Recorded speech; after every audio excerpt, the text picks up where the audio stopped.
je story o pani, ktorá nikam nechodí. Iba samé návštevy stále k sebe domov vodí. Robí veľké žurky, organizuje tam party. Nikto nechápe, prečo má v chladničke vždy párky. Pekne ťa obslúžia a naleje ti drinky. Starí, mladí muži, ženy, všetci bez výnimky. No tak dvere primkni a na gauči sadni. Uvoľni sa, na chvíľu vychladni. Vypiješ drink, ona ti ho doleje. Nevieš, čo má v pivnici, čo tam vlastne dole je. Strátaš vedomie a už ťa dole vleče. Mám taký pocit, že dneska tu krv poteče. Toto je tá stará teta, ktorá nemá doma deda. Má tam iba svojho syna, tak mi povedz, koho vina. Chalan ten bol jedináčik, ale v tom nebol ten háčik. Od malička má to hobby, ktoré do dneska on robí. Pitval rada, pitval všetko, pitval už keď bol on decko. Ozaj pitval už od mala, pomáhala mu aj mama. Tak už sme dole a všetko je tam ozaj červené.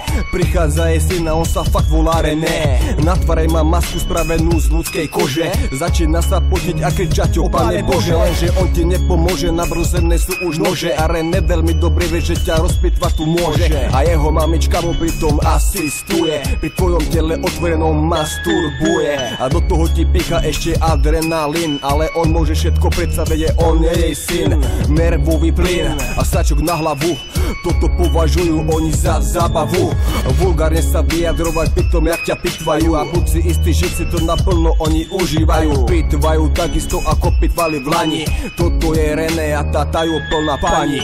Toto je tá stará teta, ktorá nemá doma deda. Má tam iba svojho syna, tak mi povedz, koho vina. Chalan ten bol jedináčik, ale v tom nebol ten háčik. Od malička má to hobby, ktoré do dneska on robí. Pitval rada, pitval všetko, pitval už keď bol on decko. Ozaj pitval už od mala, pomáhala mu aj mama.